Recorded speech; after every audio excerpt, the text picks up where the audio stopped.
2023년 2월 6일입니다. 실정경매 제42강이지요.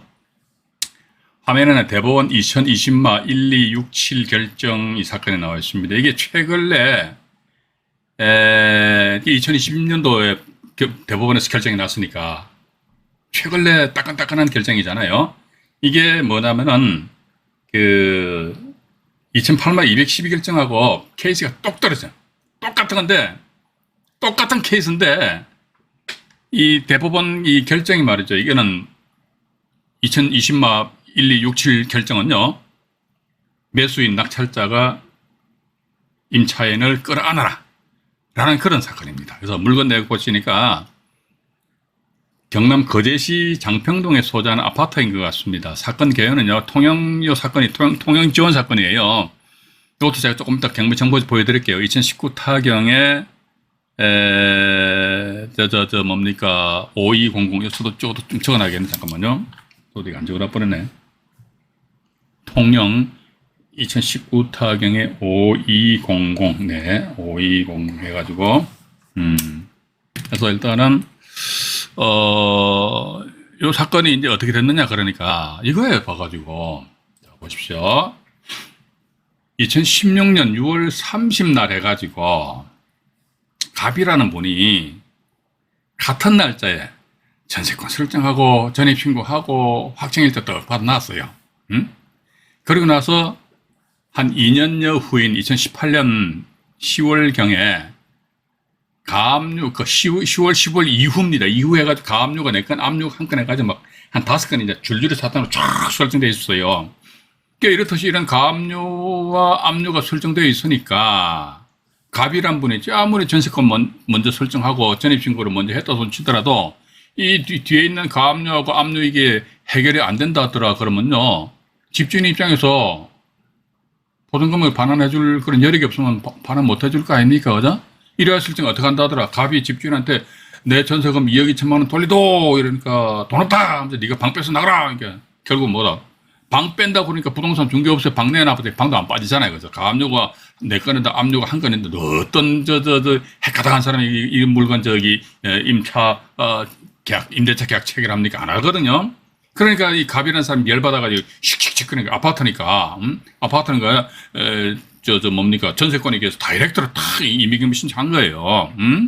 전세권이 임의경매입니다. 그런데 보니까 전입 날짜 같죠. 자 그러면요 2008마 212 결정에 의하면 이 사건도 보면은 대구 동구 검사동 사건인데 이것도 같은 날짜입니다. 같은 날짜에 전세권 설정하고 전입신고했어요. 그런데 2008마 212 결정의 원심 결정인 대구지방법원이죠. 대구지방법원 2007라 328 결정입니다. 328 결정에 의하면은 임차인은 언제 전입신고했는데, 그러니까 예를 들자면 6월 30일 전입신고했잖아요. 그럼 알았어. 임차권으로서 대항력은 언제다? 7월 1일 날 발생한다 이거지. 전세권은 언제야? 6월 30일이라 이거죠. 근데 전세권자가 다이렉트로 임의경매 신청했잖아. 그러면 이 전세권이 말소 기준 권리 돼가지고 임차권은 죽는다 이렇게 돼 있어요. 그래서 아마도 이 물건에 입찰 참여하셨던 분은 2008마 212 결정 이렇게 말해 철떡같이 믿고 말이지 찰떡같이 믿고 그냥 이분이 낙찰 받으셨어요. 얼마 봐가지고 1억 2,165만 원에. 근데 이게 만약에 진짜 2008마 212 결정하고 똑 떨어져요. 사실은 딱 맞다니까.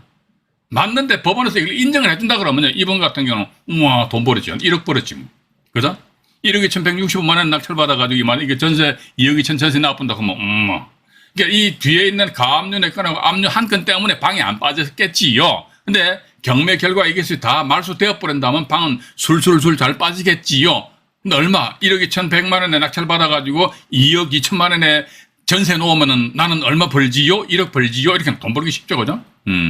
근데 봐가지고 대법원에서는 아니야. 그러니까 이분 입장에서 봐가지고 어리 입장에서는 갑을 상대로 해가지고 야 2008만 나는 212 결정이 있다 이거지. 너는 2008만 212 결정하고 똑 떨어지는 그런 케이스라 이거지. 그런 측면에서 가지고 아마 이분은 갑을 상대로 인도명령 신청을 하였던 모양입니다. 그래서 흘러 하다 보니까 대법원까지 올라갔는데 대법원에서 2020마 1267 요 사건을 처음 접하시는 분들은요, 요 사건 번호를 메모를 해 놓으시길 바라겠습니다. 그래서 1267에 의하면 아니야 얼른은 말이지, 예를 들어 이분이 한 1억 2천만 원 배당받았다 그러면요, 저 갑의 전세 보증금, 자녀 보증금 있잖아, 1억을 아니야 줘야 돼, 인수해야 돼 라는 것이 2020마 1267 결정 사건입니다. 일단 여기 요 결정 사건에 대해서 전체적으로 제가 이제 말씀을 드렸고요. 자, 그러면요, 여기에서 이제 다음 페이지로 한번 넘어가 볼게요. 다음 페이지로 넘어가면은 여기 이제 통영지원 2019 타경에 5,200 이것이 조금 전에 말씀드렸던 그 사건입니다. 예, 그 사건인데 이걸 제가 잠깐 비틀었어요. 응용을 했어요. 응용을 했는데 어떻게 했느냐 그러니까 이거 보시자고. 갑이란 사람이 같은 날짜에 전세권 설정하고 전입신고하고 확정일자 받았어요. 보증금 2억 2천만 원 똑같아요. 근데 이 중간에 가등기가 만약에 설정되었다면, 이건 제가 가등기가 만약에 설정되었다면, 근데 이 가정이죠. 근데 이런 실제 사건 제가 보여드릴게요, 제가. 실제 경매 사건이란 말이죠. 그런데 이 통영지원 이 사건 관련해서 대법원의 판단은 뭐냐 그러니까 임차인이 전세권도 설정하고 전입신고를 왜 내기, 이게 210인데 이걸 이상하게 막 900으로 막 그냥 막 뭡니까 엮어가 해버리더라고. 900 결정에 의하면요, 임차인의 대항력은 비록 7월 1일이잖아요. 전세권은 6월 30날 전세권이 효력이 발생된다 손 치더라도 임차인 이 사람이 왜 전세권하고 전입신고까지 왜 하냐 이거지. 자기 전세금 2억 2천만 원을 보다 확실하게 어떻게 지키기 위해서 한 거 아니냐. 맞잖아요, 그죠? 그렇기 때문에 봐가 전세권에서 경비 신청하겠다 손 치더라도 이 사람이 임차권자로서 이 권리 자체는 부인이 되지 않는다. 그러니까 엄밀히 따진다면 전세권 6월 30일이고 임차인으로서 대항력은 7월 1일이잖아요, 그죠? 그러면 이 임차권입니다. 임차권은 소멸이 안 된다 이거지. 그럼 6월 30날 효력이 발생된 전세권 이것은 뭐다 이것이? 단지 이 전세권에 의해서 이 전세권이 만약에 경매 신청하였다면 전세권은 소멸되는데 소멸 기준은 아니라는 것이죠. 근데 이게 사실은 이게 제가 지금 자꾸 헷갈린다니까. 이게 뭐 대법원의 태도가 바뀌었다. 그건 제가 잘 모르겠어요. 그러니까 그 영상물 밑에다 댓글 다실 적에 뭔가 어떤 정확한 팩트, 자료가 있으면 자료에 의해서 근거하에서 댓글을 달아주시면 대단히 감사하겠습니다. 단지 두루뭉실하게 대법원에 앉아 계시는 판사님들의 마음이 바뀌었다. 그 사람, 그 판사들 마음이 뭘 내가 그 마음속에, 뱃속에 들어가 본 것도 아니잖아요. 그죠? 그래서 일단 보니까 그렇다면 이 900 결정에 의하면 좋습니다. 이게 소멸 기준 권리가 아니라 이겠지. 단지 소멸된다는 거예요. 왜냐면 그 다음날 7월 1일 날 임차권이 발생되었음에도 불구하고 임차권은 소멸 안 된다 그러니까 그러면 요 6월 30날 발생되었던 전세권의 효력은 이게 소멸 기준 권리가 아니라는 거죠. 212 결정에 의하면 소멸 기준 권리입니다. 지금 여기서도 오늘 처음 들어오신 분 계시는데 212와 900에 대해서 이게 정확한 어떤 정리가 안 되신 분들은 이제 지금 상당히 짜증나신다고 봐가지고 말씀드린 김에 인사 말씀 한번 드릴게요. 곽충건님 들어오셨네요. 감사합니다. 이정아님, 에어버스 러버님, 에리카님, 고공쌤, 부동산TV님, 박황용님, 나사랑님, 강성확님, 우리 최선영님 항상 욕 보시고요. 감사합니다. 시화호님, 맹자월님, 한태환의 재밌는 경매 이야기님, 감사합니다. 필구님, 윤집님, 윤집님이 그 댓글, 어제 오늘 댓글 많이 달아주셨던데, 감사합니다. 저는 댓글 많이 달아주시면 대단히 감사해요. 이름도 몰라, 성도 몰라, 얼굴도 몰라, 그래도 감사하죠. 항상 감사하면 감사할 일이 막 생기더라고, 가만히 보니까. 허태고님, 감사합니다.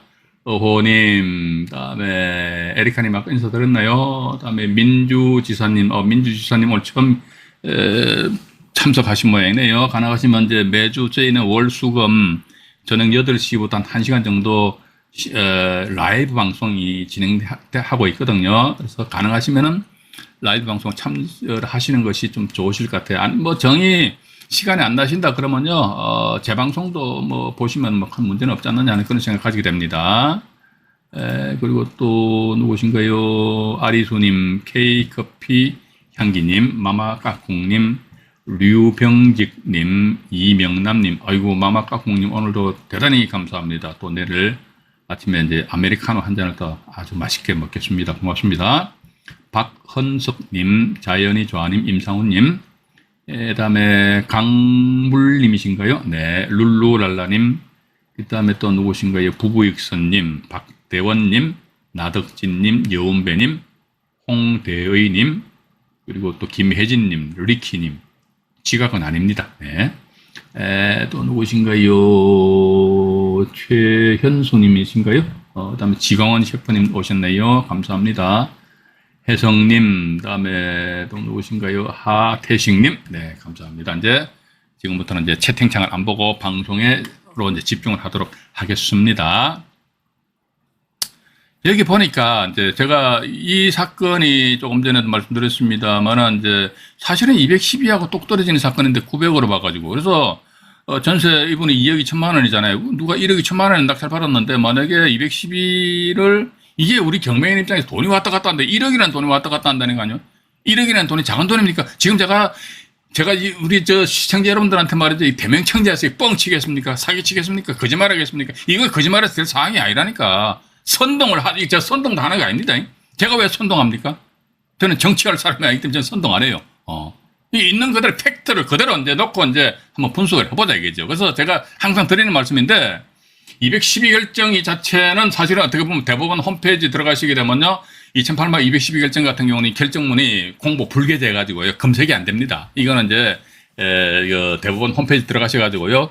결정문 제공 신청해서 건당 1,000원 입금을 하고 나서 결정문 그 원본을 본인 메일로 이제 송부 받으면 되거든요.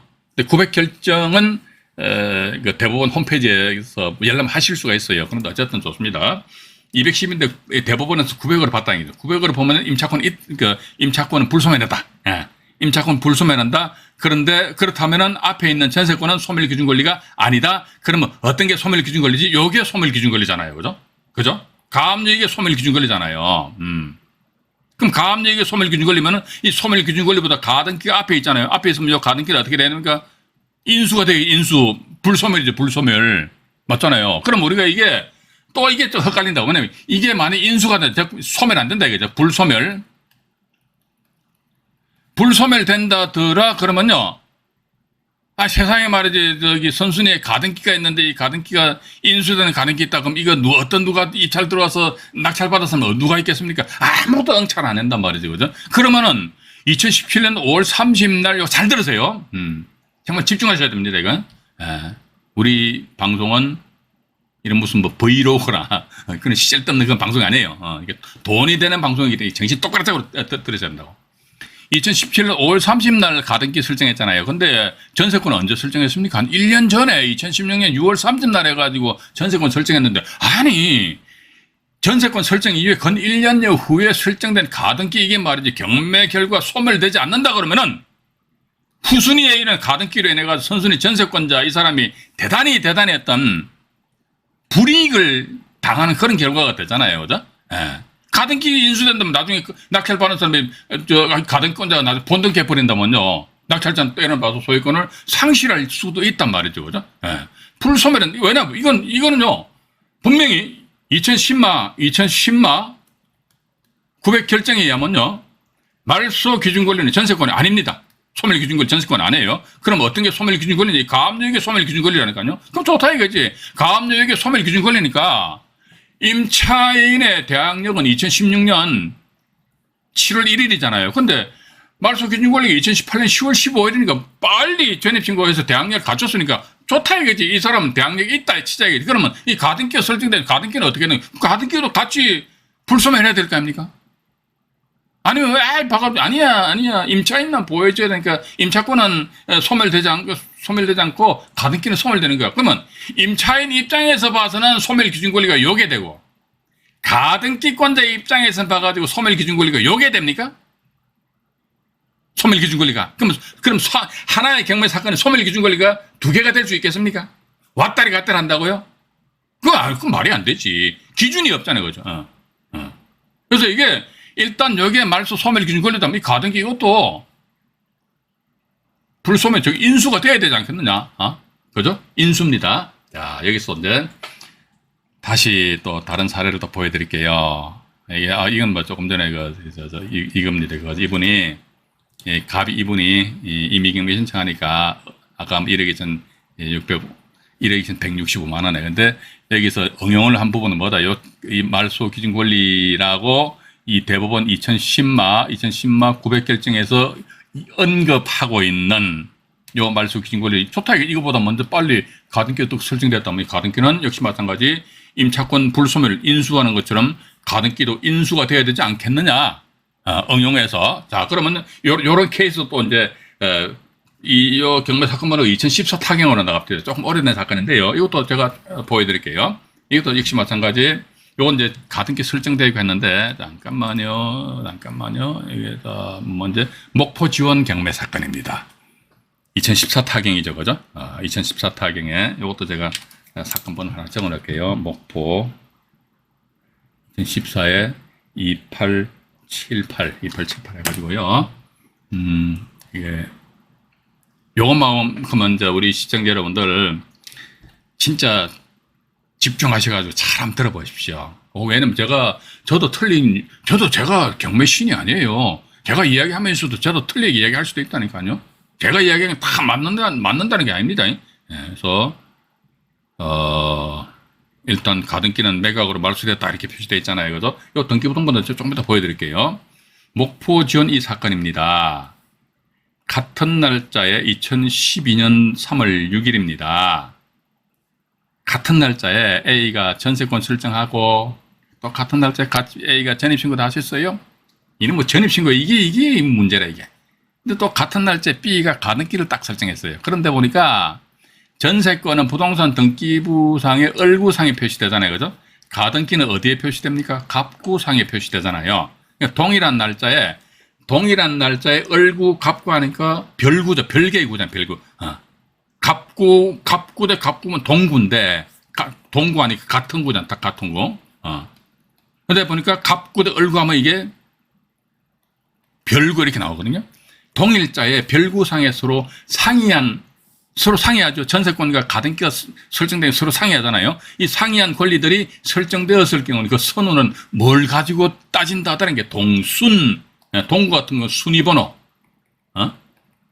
별구 같은 건 접수번호, 접수번호 가지고 그 선우를 가립니다. 근데 보니까 아마도 이게 A 전세권이 접수번호가 빨랐을 겁니다. 어쨌든 이 상태에서 그 뒤에 2013년 1월 17일 날 압류가 하나 딱 들어왔어요.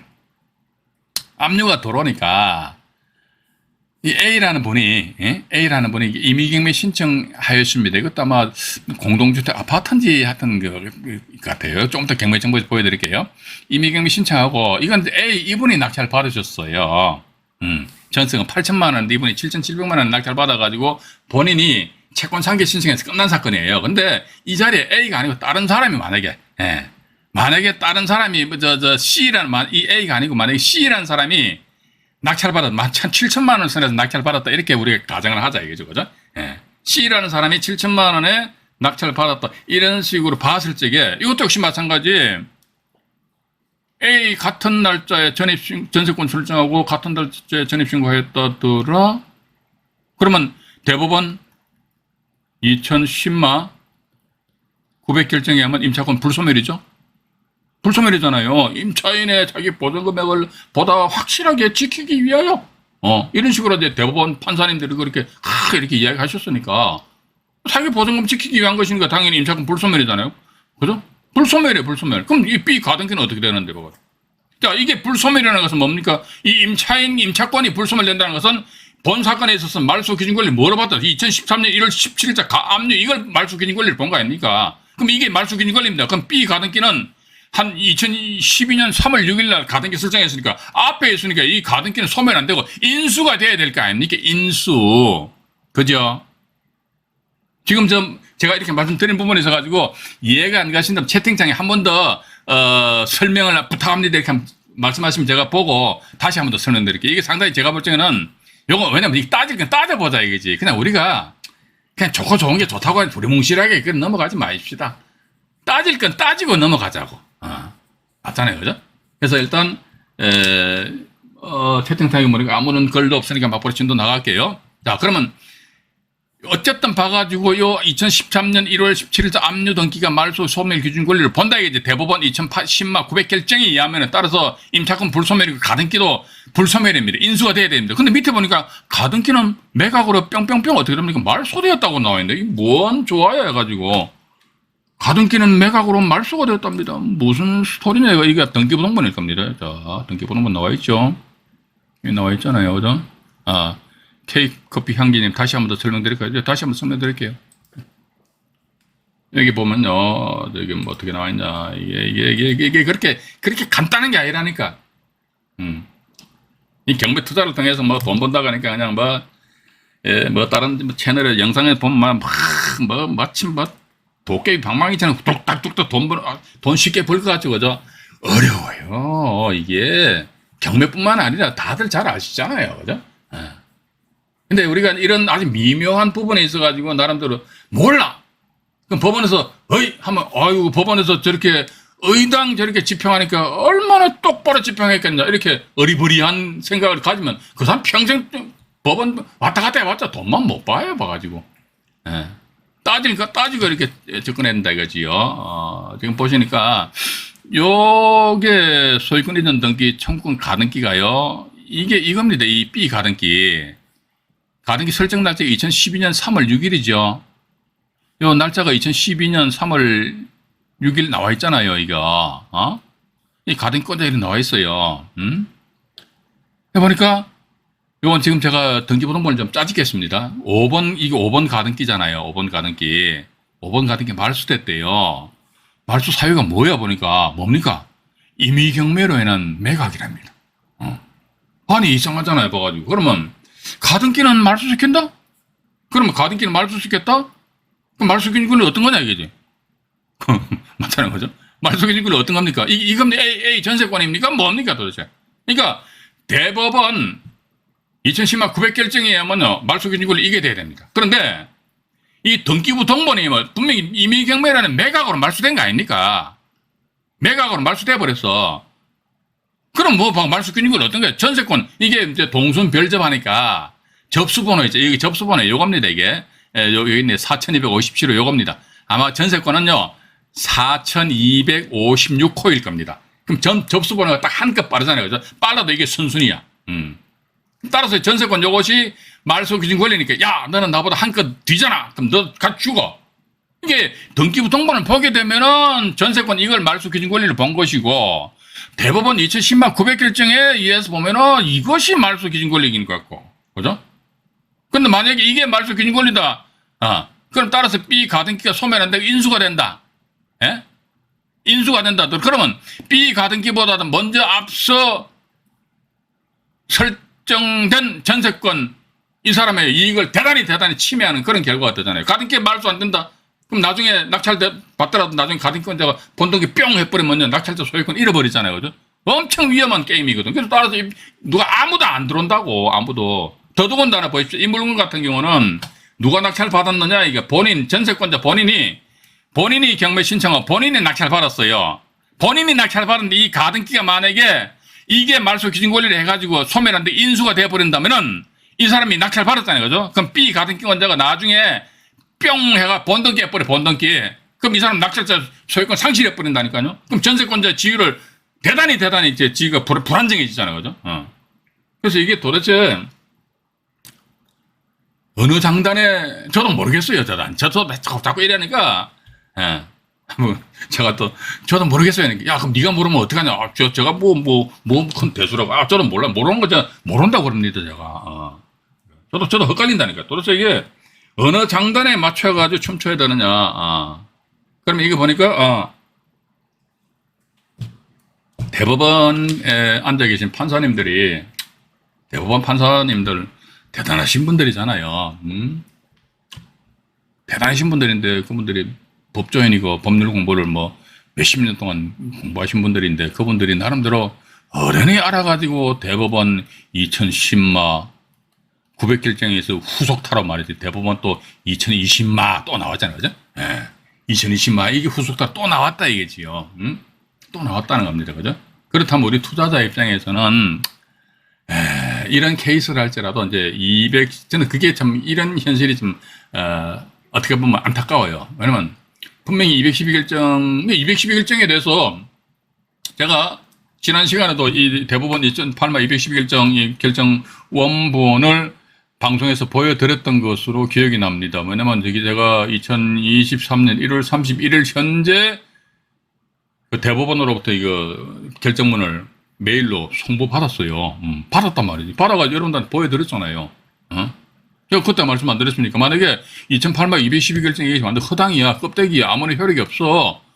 그럼에도 불구하고 제가 2008마 212결정에 대해서 대법원에다가 신청하니까 대법원에서는 그 한 통당 1,000원입니다. 1,000원 받고 아무런 효력도 없는 결정문을 저한테 메일로 보내줬다. 그럼 대법원이 저한테 사기친 거지. 1,000원짜리 사기친 거 아닙니까? 국가기관인 법원이 말이지. 일반 개인, 아주 소시민인 안종인이 주머니 돈 1,000원 홀터문 거 아닙니까? 그건 사기 아닙니까? 사기, 그죠? 그러지는 않을 것이다. 그죠? 전 그렇게 봅니다.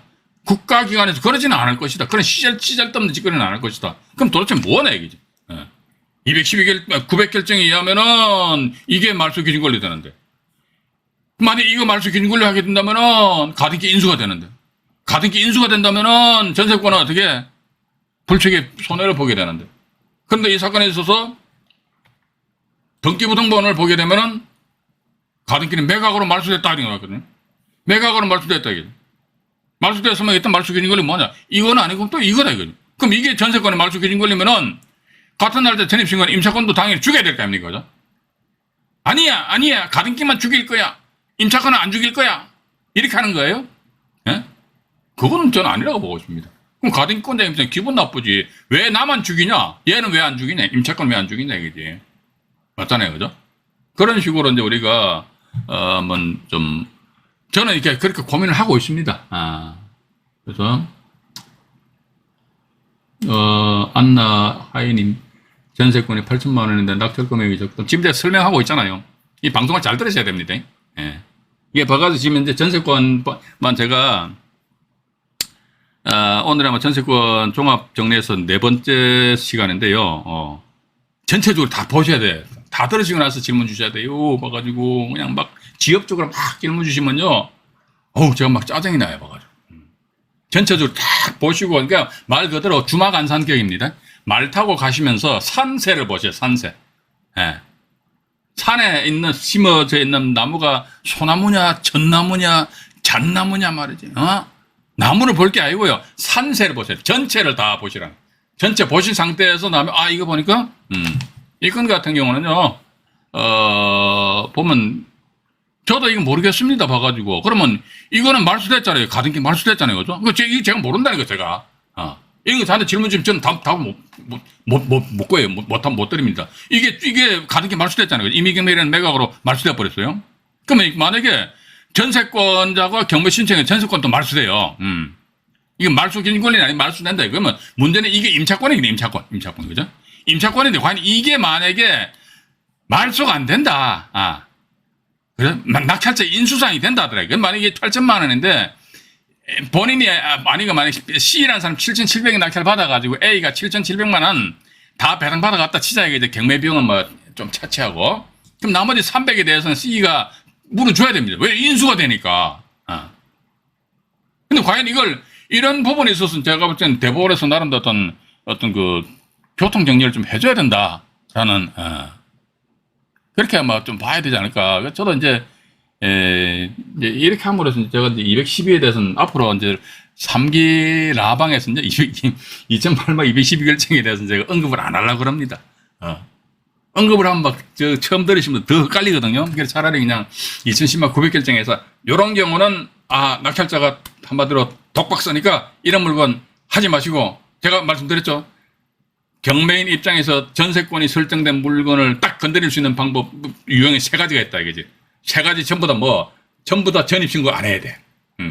근데 그 중에 두 개는 뭐다? 임의경매. 하나는 강제경매. 그죠? 그러니까 제가 지난 방송에 말씀드렸잖아요. 그죠? 근데 법인이 임의경매 신청해서 자연인 개인이 임의경매 신청해서, 오케이. 전입신고 안 했네. 그거 들어가 낙찰받으면 돼요. 또 보니까 강제경매 신청했네. 근데 봐가지고 전입신고를 안 했어. 근데 전세권자가, 요건 뭐다?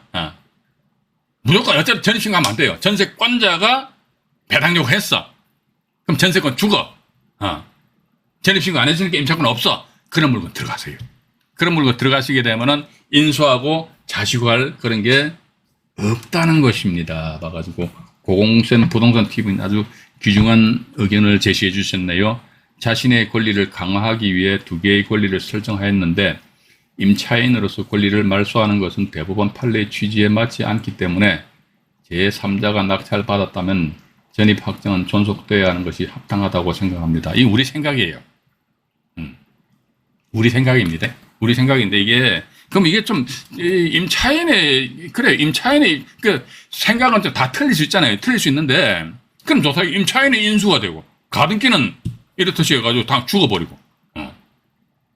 그럼 도대체 이게 우리가 그 처음 경매를 공부할 적에 뭐다? 말소 기준 권리부터 찾잖아요.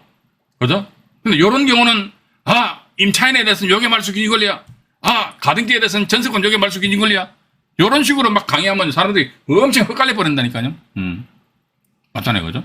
그래서 이런 의견은 제시를 할 수 있다고 보고 있습니다. 저는 제가 볼 적에는 제가 만약에 그런데 이런 물건에 대해서 만약에 입찰 들어간다면 어떻게 한다 하더라 봐가지고 그래 봐가지고 전세권자가 임의경매 신청했네. 봐가지고 대법원 그 구백 결정하면 임차권 불소멸한다고 그러니까 이게 불소멸하는 걸 보고 B 가등기는 봐가지고 이 가등기는 이게 만약에 소멸 안 되고 인수가 된다면은 이거보다 먼저 앞서 설정된 전세권자의 지위가 대단히 좀 불안정해지기 때문에 이것은 이제 그냥 말소되는 것이다. 따라서 어떻게 한다도 이게 만약에 7,700만 원에 다른 제3자가 낙찰 받았을 적에 이 사람이 8천만 원 8천만 원 중에서 예를 들어 경매비용 한 200만 원 빼고 한 7,500 정도를 배당받아 갔다가 하면 얼마? 나머지 500만 원은 낙찰자가 인수한다. 우리 이런 식으로 정리합시다. 그게 오히려 나은 것 같아. 괜히 어떻게 보면 답이 없어요. 지금 현재 제가 볼 적에는 본인들 각자 생각이지 답은 없고 만약 실제 이런 사건이 발생되었을 적에 답을 구하기 위해서는 어떻게 한다 하더라 봐가지고 소송하는 수밖에 없어요. 소송하는데 또 봐가지고 대법원까지 올라갔잖아요. 그죠? 대법원까지 올라갔는데 나한테 불리한 내가 패해버렸어. 그러면 어떻게 한다 하더라 봐가지고 재심 신청할 수 있죠. 그죠?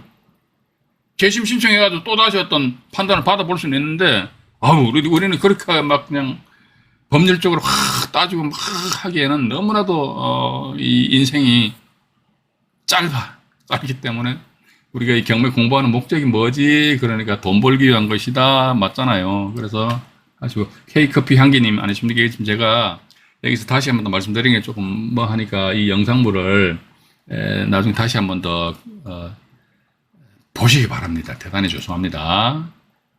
이것도 대법원 2010년 9일 결정에 제가 또 적어놨잖아요. 적어놨는데 이걸 제가 하나 보여드릴게요. 뭐냐면요.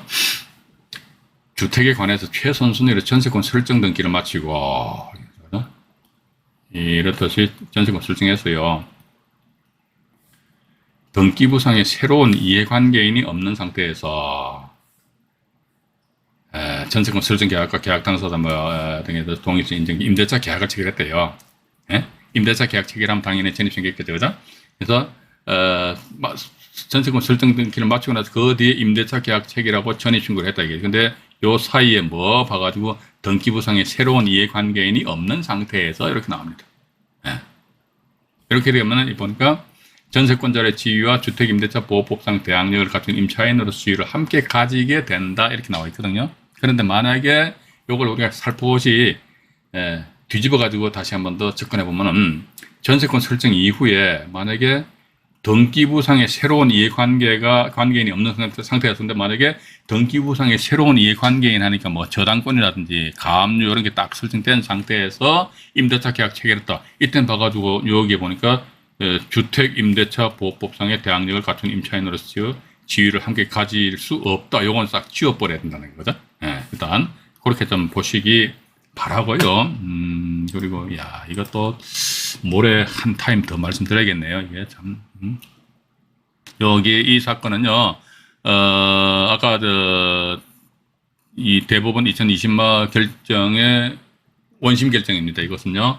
제가 화면 정리를 하고 나서 오늘이 42강 방송이죠. 42강 2부 방송에서 말씀드리도록 하겠습니다. 42강 1부 방송을 마치도록 하겠습니다.